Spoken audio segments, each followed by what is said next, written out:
Mesdames et messieurs, bien le bonsoir. Sahamdankom et Sahaftorkom, j'espère que vous allez bien et que vous passez d'agréables moments en famille en ce mois de piété, de convivialité et de partage.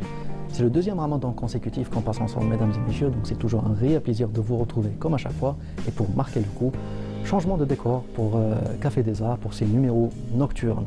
Et pour commencer ces veillées ramadanesques, quoi de mieux que de commencer par une petite touche de poésie avec notre invitée de ce soir. Romancière et poétesse, elle écrit avec une sensibilité où l'intime rencontre la mémoire collective. Elle sera parmi nous dans un tout petit moment pour partager avec nous la traditionnelle tasse de café de cette émission. Donc on vous dit à tout de suite, juste après ceci.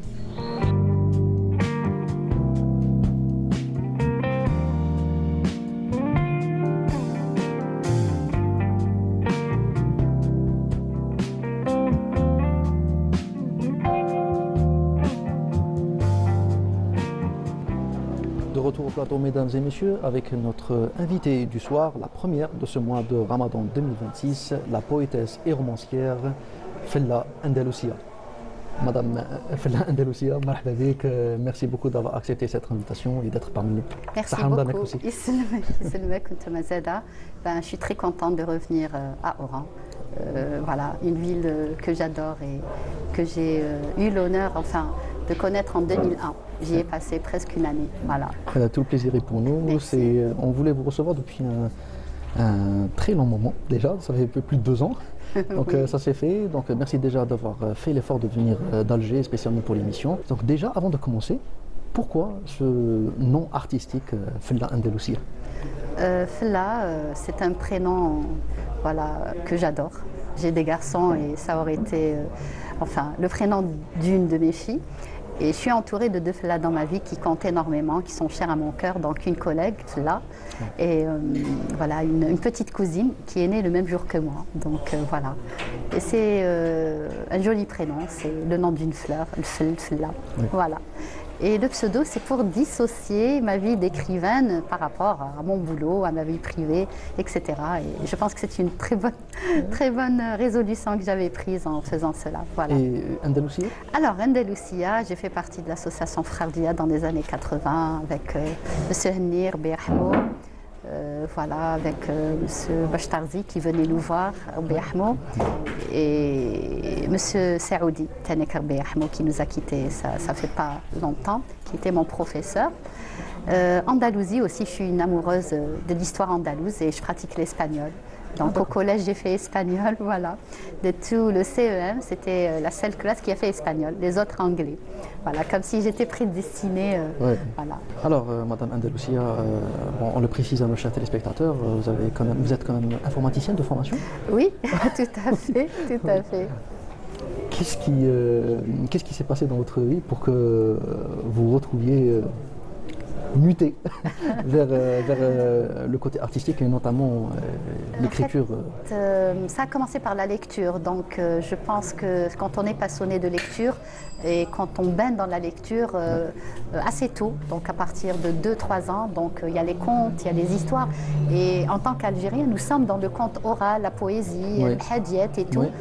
Et donc l'enfant, il va s'habituer aux contes des grands-mères ou des grands-pères ou des oncles ou des tantes ou des parents. Automatiquement, si on lui inculque cette passion, donc il va chercher à lire lui-même quand il sera indépendant. Et à partir de là a commencé mon histoire. J'avais un journal intime, disons, le journal des secrets. C'était à la mode dans les années 80. Et c'était comme quelque chose qui nous faisait du bien. On y mettait toutes nos émotions, nos colères, nos joies, nos frustrations, voilà. Et quelques temps après, quand on va le consulter, on est content parce qu'entre-temps, on s'est réconcilié avec une amie, une camarade de classe. Voilà. Oui.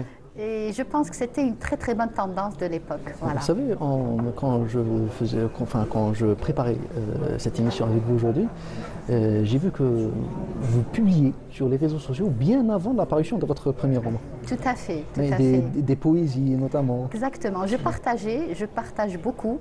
J'ai 2 pages, donc j'ai la page Fella Andalousia qui est un peu plus officielle. Alors. Merci, merci. Et Esmeralda Andalou, je partage tout ce qui est positif en Algérie, tout ce qui est artistique, culturel, patrimoine, artisanal. Voilà, par exemple, je suis passée il y a quelques jours par un quartier, je marche beaucoup en ce moment, donc j'ai laissé la voiture et je marche beaucoup et je découvre des endroits sympathiques. Et j'encourage surtout les jeunes Algériens. Donc il y avait une petite pâtisserie, Mektoub Dar Andalus. Donc ça m'a interpellée et voilà, je leur ai dit je vais écrire un article. Ça les booste, ça les fait sourire, ça les encourage. C'est ça que je veux partager. Même les gens qui sont en dehors de l'Algérie et qui lisent comme ça des pages, ils se disent tiens, c'est vrai, c'est des pâtisseries, c'est des petites choses, mais c'est quand même des choses qui nous enthousiasment et qui nous donnent la bonne humeur. Et quel a été le déclic qui vous a poussé à vous professionnaliser, entre guillemets, Oui, dans le domaine, à vouloir publier votre premier ouvrage? Donc c'était en pleine pandémie et nous n'avons pas été confinés. Donc je suis dans un corps de métier où nous n'avons pas été confinés. Donc nous avons travaillé et je lisais. Donc quand voilà, les journées étaient très longues, donc la pandémie est restée quand même au moins 2 ans, un peu plus. J'ai repris la lecture. En dehors des horaires de travail. Ensuite, ma mère est tombée malade, elle était sous oxygène et elle désaturait le soir. Et je devais la veiller parce qu'elle l'enlevait, ça la gênait, elle fabulait, elle délirait.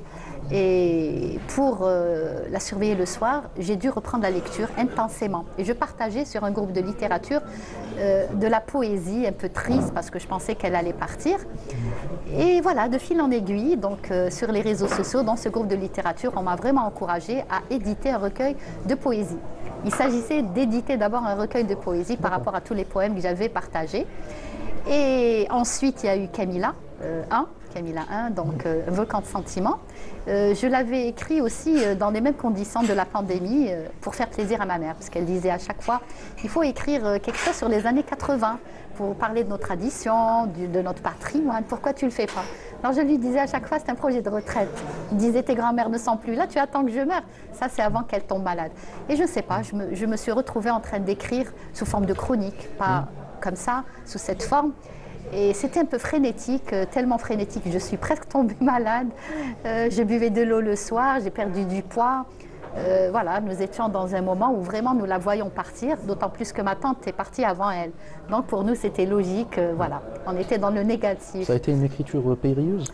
Elle Douloureuse? était thérapeutique, d'accord. douloureuse mais thérapeutique, parce que vraiment, je la voyais partir chaque soir. Et le lendemain, elle ressuscitait. Mais chaque soir, elle mourait, au fait. Et il y a eu un soir où vraiment c'était plus fort. Et c'est comme si, quand tout a dernier, après je me suis dit, mais je me bats contre qui? Contre la mort. Je la faisais manger de force, boire ses médicaments de force. Je suis devenue son bourreau. Vous savez, le plus impressionnant, madame, ce que vous racontez est très très dur. Oui. Et quand on lit le roman, il est teinté il est très joyeux. de sarcasme et d'humour noir. Oui.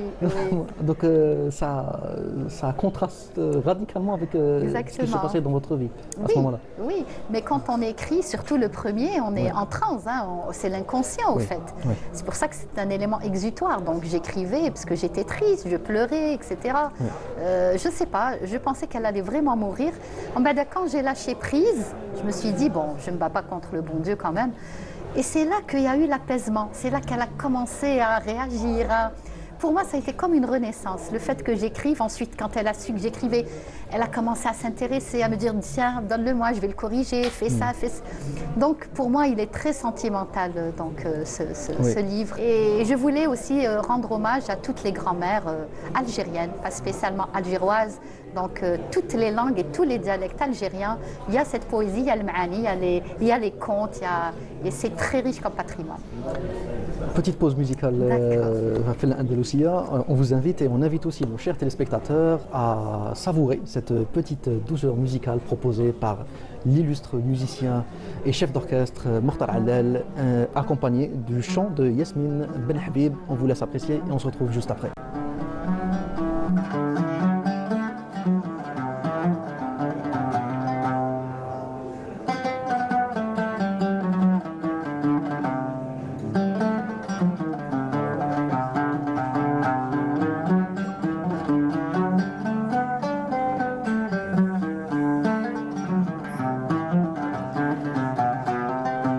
يا دارنا وين ناسا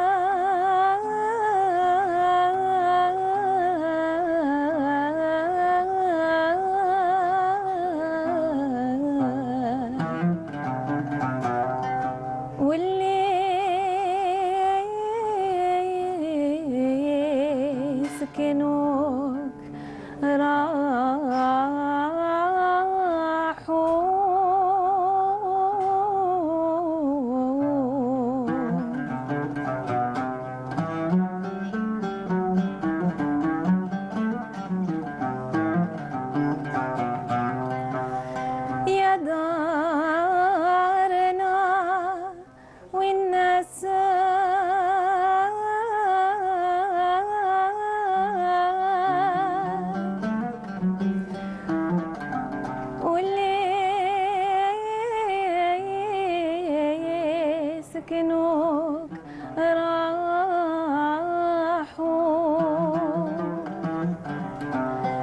حرقوا قلبي بلا نار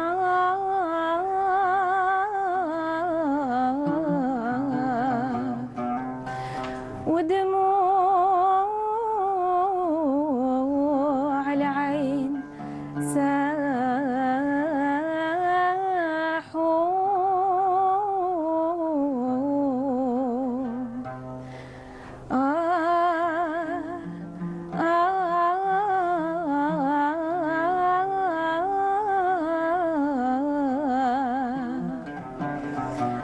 حرقوا قلبي بلا نار ودموع العين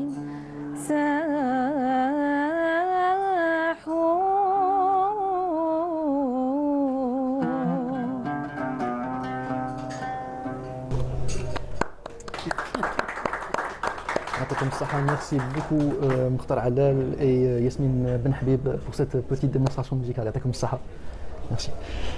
Alors, vous avez apprécié ce petit moment musical, j'espère. Ça m'a rappelé voilà, les années 80, l'association de Frères Dia, les soirées ramadanesques, ma mère en train de broder, profiter de l'instant. Yamet Chebbin.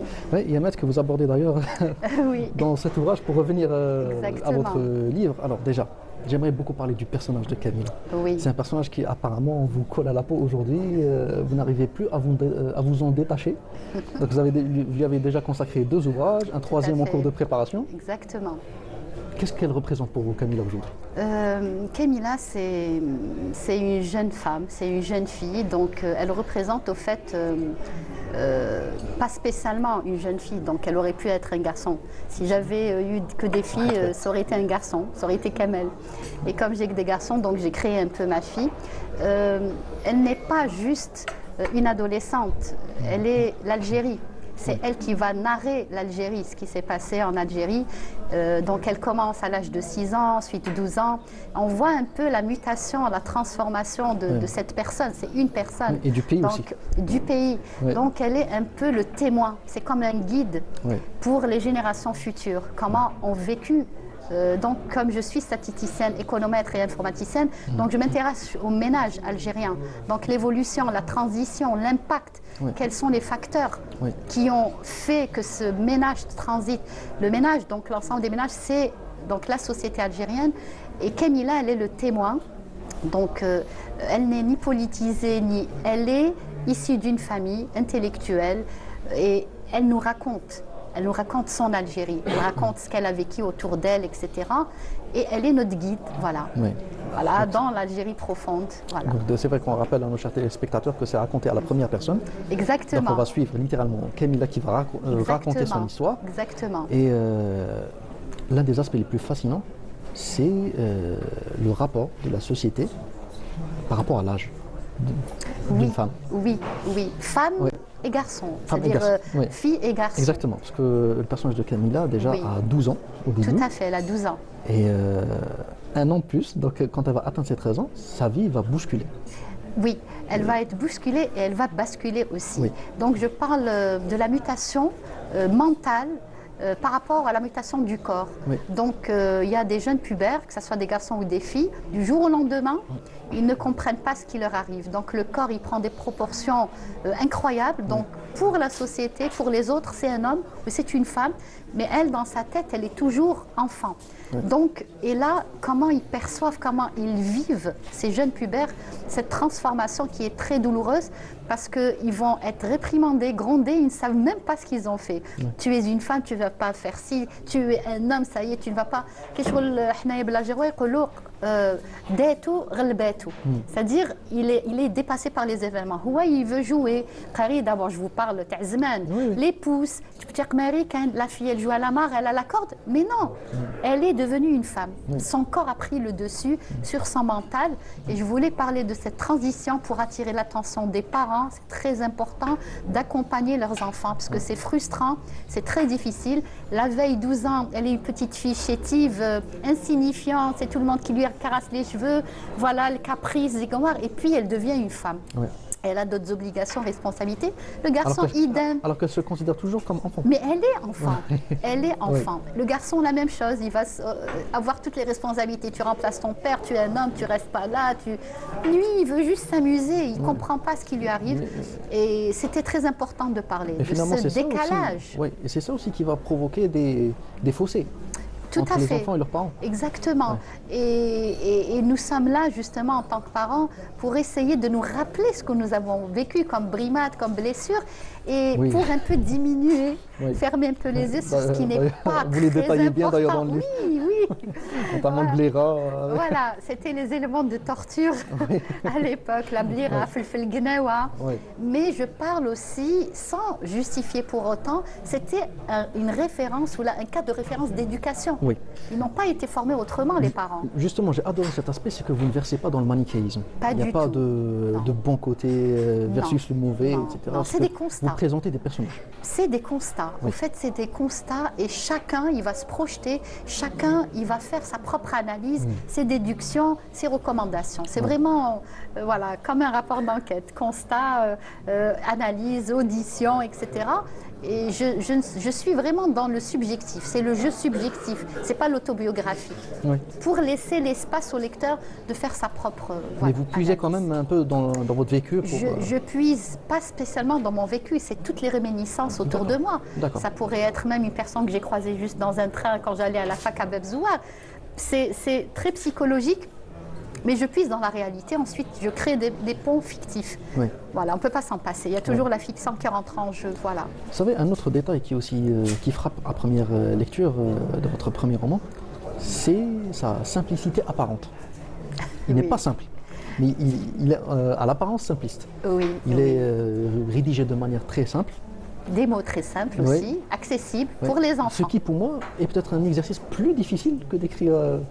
normalement, on va dire. Oui, très difficile, parce qu'il fallait que je sois dans le corps d'une jeune adolescente dans les années 80. Donc c'était très difficile. Pourquoi j'ai mis des mots simples, ce qui n'est pas facile? C'est puisqu'elle a 6 et 12 ans, donc pour que les gens de maintenant, que ce soit au CEM, au lycée, puissent lire son dictionnaire. On sait très bien que si l'enfant va ramener un dictionnaire, il va se détourner de la lecture. Et donc je voulais vraiment qu'il puisse le lire aisément, que ce soit en compagnie de ses enseignants ou avec ses parents, sans avoir recours au dictionnaire. C'est pour ça que ça a été quand même un exercice très difficile de simplifier, de mettre des synonymes les plus simples, etc. Voilà. On va faire un énorme bond en avant dans votre travail littéraire pour aborder un poème, cette fois. C'est pas un roman, c'est un poème qui est issu du recueil Rimes méditerranéennes, qui est votre dernier ouvrage en date en tout cas. Scylla, oui, dernier Scylla. Vous l'avez présenté d'ailleurs au Scylla 2025. Exactement, exactement. Donc déjà, avant de parler un peu du contenu, parlez-nous un peu de l'exercice de l'écriture de poésie et d'écriture de romancière. Alors, le poème, il se vit tout de suite, c'est-à-dire on est ému, positivement, négativement, bon, il y a tout de suite l'émotion, on écrit un poème. Le roman, il y a des romans qui ont été écrits durant 10 années, c'est-à-dire on n'a pas de limite au fait. Si on prend l'exemple de Marcel Proust, par exemple, c'est toute une vie qui a été dédiée à l'écriture d'un roman. Exactement. Et donc le roman, quand même, c'est un exercice qui est un peu plus facile que la poésie. Donc, pour ma part, il y a plus de recherche sur le roman, etc. Il y a le style d'écriture, le genre littéraire peut être historique, le roman, voilà, il y a des genres littéraires. Mais la poésie, c'est vraiment l'émotion pure. Voilà, tu as envie de pleurer, tu écris un roman, tu es trop joyeuse, voilà, ou euphorique, on écrit. Donc c'est dans les deux cas. Il y a de très beaux poèmes, comme Baudelaire ou voilà, Poète maudit, etc., mais qui sont très tristes, mais ils sont magnifiques. Quand on est ému tristement, on produit mieux et on touche mieux le lecteur. D'ailleurs, il y a un poème que je trouve magnifique, et d'ailleurs je vais faire profiter nos chers téléspectateurs. D'accord. C'est votre poème pour votre pays, l'Algérie. Ah bah oui. J'ai commencé avec l'Algérie, c'est mon grand amour, l'Algérie. Quoi de mieux que de commencer par notre cher pays. Il nous a tellement donné. Oui, donc est-ce que vous voudrez bien nous le lire pour faire profiter nos chers téléspectateurs. Merci beaucoup. Oui, avec plaisir.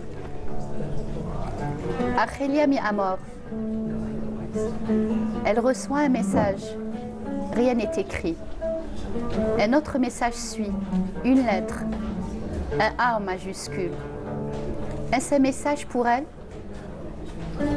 Pourquoi juste une lettre et pas une consonne? Pourquoi un samedi et pas un autre jour? Pourquoi le 5 juillet 2025? Un A dans toute sa noblesse. Un A qui voyage dans un merveilleux continent, Afrique.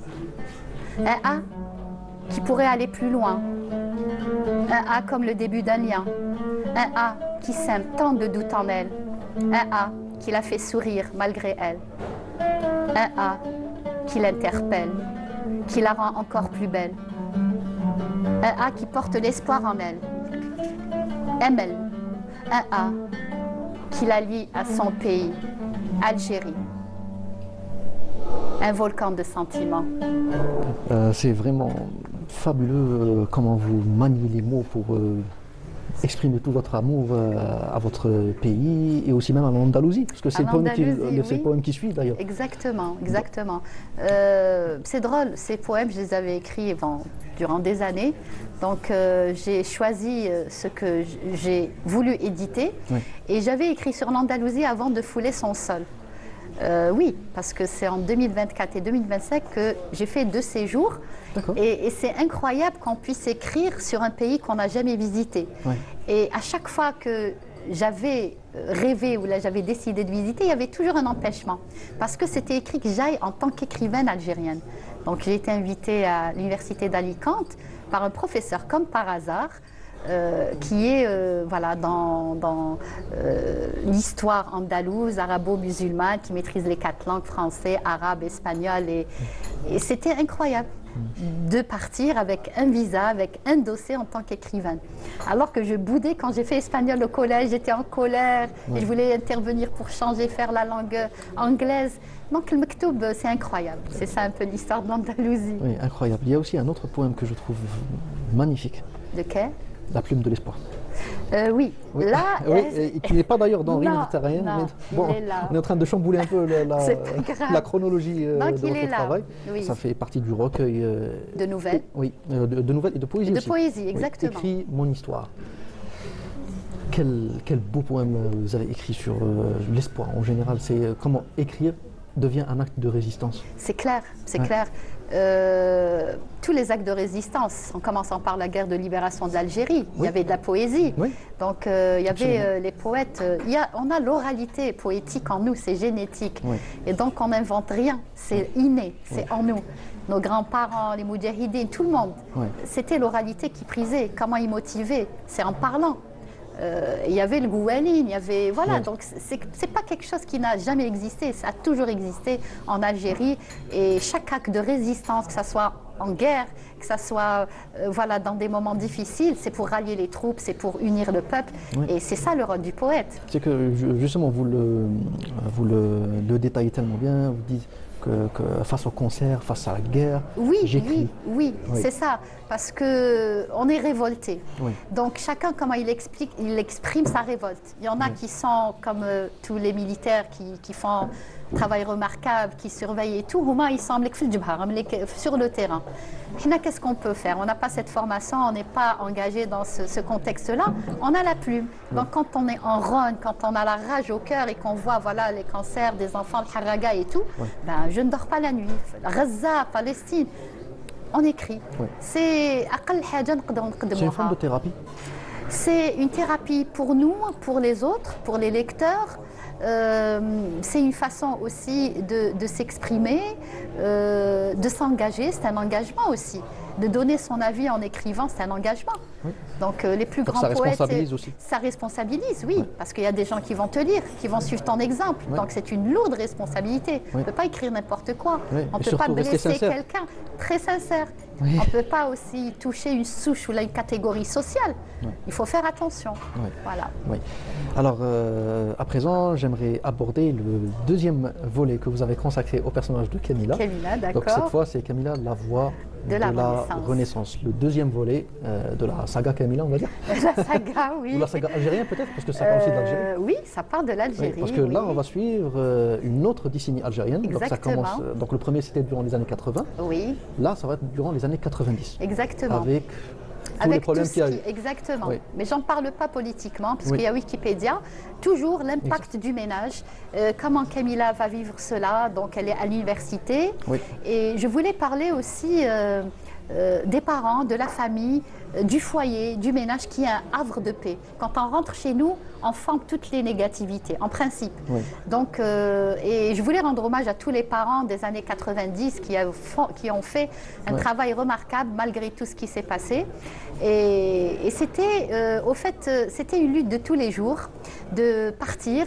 On ne se disait pas adieu, on se disait au revoir. Oui. Et on revenait. Et on a continué à être heureux. Il y avait de bons moments, il y a eu des mariages, il y a eu des naissances. Donc la vie prend le dessus. C'est pour ça qu'il y a la plume de Ouais, l'espoir. comme si on se détachait de tout ce qui se passait. Exactement. Dès qu'on rentre dans notre foyer, et voilà, On oublie tout. on oublie absolument tout. Oui. C'est pour ça que يقول لك كي تكون مهني في دارك الباقي tout passe. Oui. Le plus important, c'est le foyer, c'est la famille, c'est voilà. Justement, vous arrivez à parfaitement le retranscrire, cette chaleur familiale, cette chaleur du cocon familial à l'intérieur. Chose qu'on ne retrouve plus après malheureusement, parce que c'est un détail que vous abordez, c'est Oui. l'évolution des outils technologiques Tout à fait. et malheureusement ce que ça a engendré. Exactement, les conséquences. Donc, Ouais. Camilla, c'était très important de parler de tout ce qui était avant la technologie, les réseaux sociaux, etc. Oui. Mais je pense que même avec les réseaux sociaux et technologie, il y a le rôle des parents. Oui. C'est très important. Nos enfants sont nés dans la technologie, mais on est là pour réglementer les choses, ne pas faire des restrictions complètement illogiques. On peut élever un enfant est très intelligent, il est manipulateur, 2-3 ans, il connaît tout, absolument tout. Donc on peut lui dire, tu as 1 heure par exemple de télé, moi c'est ce que je fais. Il va bouder, il va pleurer, ensuite il va se rendre à l'évidence, il ne peut pas faire autre chose. Et je pense qu'inculquer la lecture, même s'il peut défiler ça sur le web ou sur tous les éléments, Hadouma nouveau, Chalet, l'essentiel c'est qu'il lise, parce que la lecture va lui apporter, même sur le plan professionnel, beaucoup de choses. La mémorisation, comment prendre la parole en public, comment gérer ses réunions, comment ne pas être timide dans un entretien oral. Donc tout ça, la timidité, il pourra faire le résumé, la synthèse, donc il sera une compétence clé au fait. Il va se former gratuitement grâce en lisant. Il va se cultiver, ça sera un intellectuel. Il va connaître beaucoup de pays, des cultures d'autres pays qu'il n'a pas visité, et ça sera une compétence clé. Il pourra être ingénieur ou licencié. Qu'est-ce qui fera que c'est lui qu'on va retenir? Eh bien, c'est la lecture. Donc j'essaye d'inculquer cela. Parce que c'est important. Nous avons oublié que la lecture, elle apporte beaucoup de choses, pas spécialement sur le plan mental ou intellectuel. Elle apporte aussi le voyage, l'imagination que nous n'avons plus à cause des réseaux, à cause des technologies. Est-ce que cette suite a été programmée dès le début ou est-ce que ça a été le succès du premier? Parce qu'on rappelle que quand même c'est la deuxième édition, donc il a été réédité. Tout à donc fait. la première édition a été épuisée. Tout à fait. Est-ce que ça a été le succès de celui-là qui a imposé cette suite ou est-ce que c'est une suite qui a été programmée dès le début? Alors, quand j'ai écrit Camilla, donc je l'ai écrit, comme je l'ai dit, dans un contexte très particulier. Je pensais écrire ce roman et puis basta, c'est-à-dire m'arrêter. d'accord. Ben oui, d'où je savais que ça allait marcher. On n'a aucune certitude, au fait. Oui. Et donc, j'ai écrit après Camilla donc, le recueil de nouvelles et poésies qui est plus, disons, plus... pas violent, mais c'est des thèmes quand même qui sont assez délicats. D'ailleurs, même sur cet ouvrage-là, vous vous êtes basé sur 2 expériences normalement? C'est des faits réels deux avec des expériences fictions. réelles. Oui. Non, ils sont tous réels avec des ponts Oui, fictifs. bien sûr. Donc, Bien sûr. je voulais Romancer. voilà, pour que ça Ouais. soit moins brutal. Oui. Et donc, il ne s'agissait pas de terminer Camilla. Je ne savais pas. Ensuite, comme ça s'est terminé le premier par une rupture sentimentale à 19 ans, donc mes lecteurs, ils me disaient, c'est pas possible. On ne peut pas s'arrêter à 19 ans. Et j'ai commencé à réfléchir en me disant, oui, il y a la reconstruction. Et j'ai commencé le deuxième par la reconstruction d'un deuil amoureux. C'est un deuil. Quand on a 17, 16 ou 18 ans, pour nous, c'est la fin du monde, c'est bon. On a perdu notre bien-aimé, c'est la fin du monde. Et donc, j'ai commencé à parler de la reconstruction, comment ça se fait, le soutien des parents et comment la vie va nous donner encore une autre chance. Parce que quand on a 19 ans, on a encore toute la vie devant nous. Ouais. Voilà. Je vais faire juste une petite pause dans cet échange parce que j'avais remarqué lors de la lecture de cet ouvrage Oui. qu'il a été préfacé par nul autre que Inès Hayouni. Ah Inès oui, Hayouni oui. qu'on salue d'ailleurs à travers cette émission parce Oui, salut qu'on l'a Inès. reçue l'an dernier, Oui, durant le oui, ramadan dernier. oui, oui. Et c'est une Brillante. brillante poétesse. aussi. Exactement. Donc Ouais, le fait de retrouver sa préface, Bah. et quand même, elle parle de vous avec des termes oui. très élogieux. C'est ma fille, elle, hein, c'est ma fille. Sa maman me la prête de temps à autre, donc je la remercie au passage, sa maman. Et on passe beaucoup de temps et ça me donne aussi une vision sur les jeunes filles actuellement, parce que je n'ai aucune visibilité, Absolument. parce que j'ai que des garçons. Et j'ai tenu à lui donner la préface. Pourquoi ? Parce que j'ai remarqué que les préfaces s'écrivaient ou de grands ou de célèbres écrivains, ou alors, voilà, je me dis, alors quand on va former les jeunes, si on ne leur donne pas la chance de s'exprimer, d'écrire la préface, quand ils vont le faire. Et j'ai voulu avoir son avis. Étant donné qu'elle n'est pas née dans les années 80, c'était pour moi très important de connaître son avis, ses impressions. Et c'était très émouvant. Bon, j'ai pleuré pour les deux préfaces d'Inès, parce qu'elle est voilà, hypersensible, émotive, et voilà, elle est sincère. Et elle m'a dit, pour moi, c'est un guide. Moi qui ne suis pas née, ben, j'ai tout connu, j'ai tout su, et c'est ça C'est un un brin peu. de vie. C'est un carrefour entre plusieurs générations et c'est important qu'on donne la chance aux jeunes de faire des préfaces, de les impliquer. Oui, Voilà, absolument. c'était ça l'expérience. Alors, pour revenir à ce deuxième volet de Camilla, La Voix de la Renaissance, lorsque vous construisez vos personnages, est-ce que vous vous basez sur de véritables personnes qui ont véritablement existé ou sur de véritables conversations qui ont eu lieu? Parce que ça sonne très vrai, très réel. Oui. Alors, c'est-à-dire que je commence toujours par le réel. Donc, je m'inspire beaucoup de la réalité. Pas juste de ma réalité, ce serait trop narcissique. Et parler d'une seule vie, pour moi, c'est presque inintéressant. Parler de plusieurs vies, oui, pour que chaque lecteur puisse trouver sa place. Et donc, oui, alors je suis dans un train ou dans un tramway ou au métro, ben, je trouve mes personnages. Donc, pourquoi? Il y a les mimiques, il y a la gestuelle, il y a la façon de sourire, etc. Et il y a beaucoup d'écrivains universels qui font ça. Qui sont en immersion dans la réalité, ils puissent toutes les informations, comme je suis informaticien, j'ai ma base de données, et ensuite je commence à mûrir ou maturer mes personnages avec bien sûr toutes leurs qualités, etc. Je croise quelqu'un dans le métro, je ne sais pas ce qu'elle fait. Quelquefois, j'ose aller demander. Bon, quelquefois, il y a des gens qui sont conciliants, qui adhèrent. D'autres fois, j'hésite, j'ai peur que je sois vexée ou là, que je vais être une intruse un peu. Et quand je n'ai pas l'information, j'imagine. Donc il y a toujours la partie imagination et fictive, mais j'aime bien que mes personnages soient réels. Pourquoi? Il y a l'émotion. Je vais relater ce que j'ai vu dans tel ou tel endroit. Automatiquement, ils deviennent des personnages attachants. On va s'attacher à ces personnages parce qu'ils sont réels. Il y a une partie d'eux qui est réelle. Voilà. Ça peut être dans un mariage, dans une fête, dans un cabinet médical. J'ai des coups de cœur comme ça et voilà. Et quelquefois, je leur dis, alors quand c'est des petites jeunes filles, on reste toujours sur « Oh, madame, merci, c'est gentil !»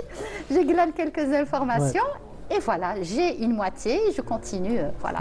La méthodologie de la littérature, je continue après. Alors à présent, Fala Andalousia, j'aimerais aborder un ouvrage qui n'est pas encore sorti, il est encore en stade de projet. Tout à fait. Un ouvrage de 400 pages, je pense. En principe, oui, en principe.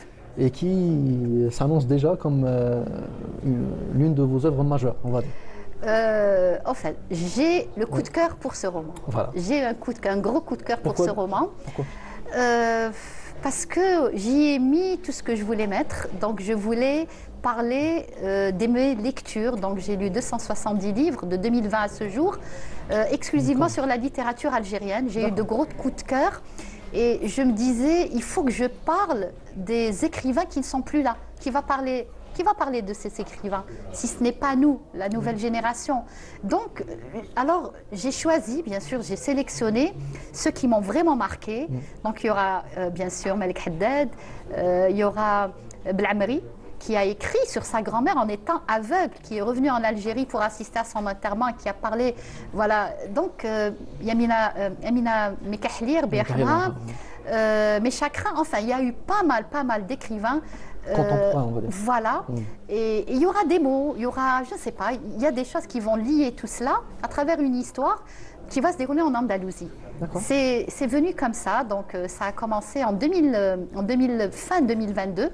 Et j'ai commencé à écrire surtout le soir. Donc la plume a décidé d'écrire le soir, donc à partir de minuit jusqu'à 4h, 5h du matin, pendant presque 8 mois.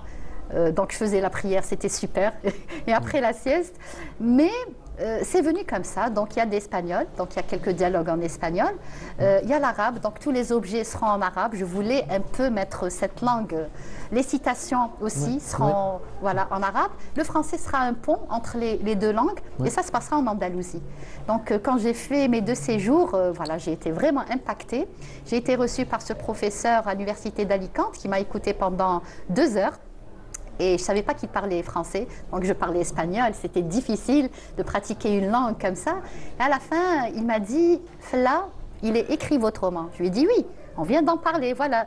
Il m'a dit « Non, il est écrit votre roman ». Je n'ai pas compris, je n'ai pas saisi. Mais lui savait que ces séjours vont m'impacter. Et je me suis retrouvée avec un récit de voyage et une romance. Et je ne savais pas. Donc maintenant, j'ai le récit de voyage avec les mêmes personnages, et c'est un genre littéraire qui existait au 19e siècle. Donc les écrivains qui avaient les moyens d'aller voir le monde, le nouveau monde, l'Amérique, etc., ils racontaient leur séjour, ils racontaient ce qu'ils ont vu pour le lecteur qui ne pouvait pas se déplacer.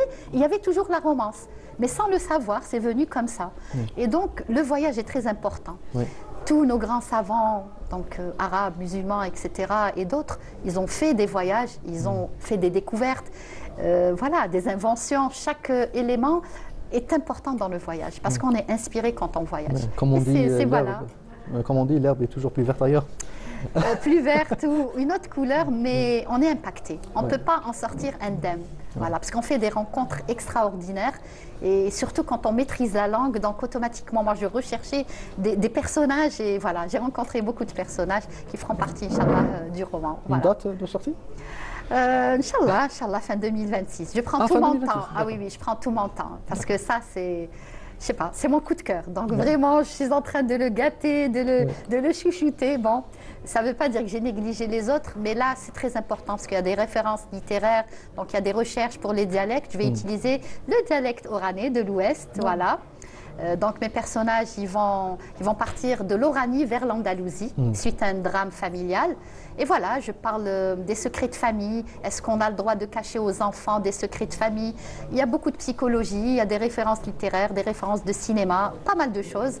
C'est pour ça, c'est pour ça que c'est un coup de cœur. Voilà, c'est vraiment un coup de cœur. Je retrouve tout ce que j'aime dedans. Voilà. Et concernant Camilla, parce que je sais que vous préparez aussi un 3e volet. Oui, alors Camilla, donc je fais des donc cette fois, ça va se passer durant les années 2000 Je sais pas. Alors, je suis à mon 18e chapitre, Camilla 3. Mais quelquefois, la plume, elle ne veut plus écrire, donc je passe à autre chose. Le syndrome de la page blanche. Voilà. Maintenant, j'ai cette conscience et cette expérience, comme je suis à mon 5e roman, je ne résiste pas ou là, je ne m'acharne pas. Quand elle bloque sur quelque chose, je vais sur d'autres écrits, d'autres projets d'écriture, et voilà, elle fait ce qu'elle veut, la plume. Oui. Et l'inspiration, elle vient quand elle a envie de faire cela, il faut la suivre. Non, il ne faut pas forcer. Oui, ça a été un conseil qui m'a été donné par Yasmina Khadra. Ne forcez pas. Si ça ne vient pas, laissez tomber. Oui, même M. Kazitani, c'est un mentor, c'est un grand écrivain. Il me donne beaucoup de conseils et je le salue vraiment. C'est comme un papa.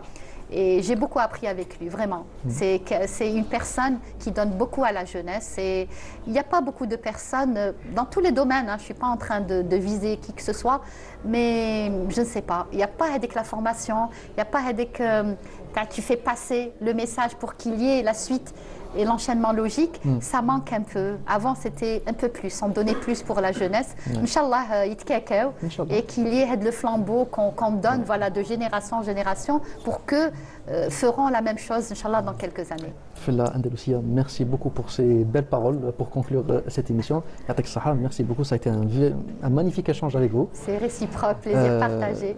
J'espère qu'on aura l'occasion de vous revoir. Merci beaucoup. J'espère qu'on aura l'occasion de vous revoir pour d'autres occasions, pour aborder vos futurs travaux, Inch'Allah, et puis j'espère verront le jour très vite. Inch'Allah, merci beaucoup. Inch'Allah, merci à vous et merci aussi à vous, chers téléspectateurs, de nous avoir suivis jusqu'au jusqu'au bout. C'est déjà la fin de cette émission. J'espère qu'elle vous a plu. Avant de vous quitter, on vous laisse apprécier encore une fois une belle douceur musicale proposée par Mokhtar Allel et Yasmine Benhabib. Et quant à moi, je vous dis prenez bien soin de vous et à la prochaine. Au revoir.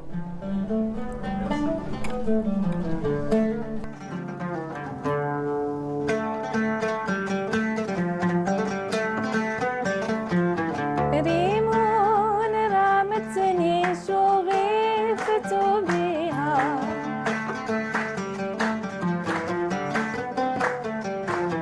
طلت من الباب فعسى يريها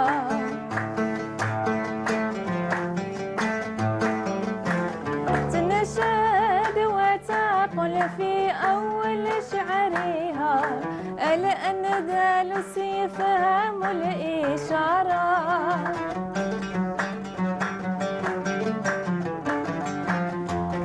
الآن ذالس يفهم الإشارة أعلم الحب إلا شعراء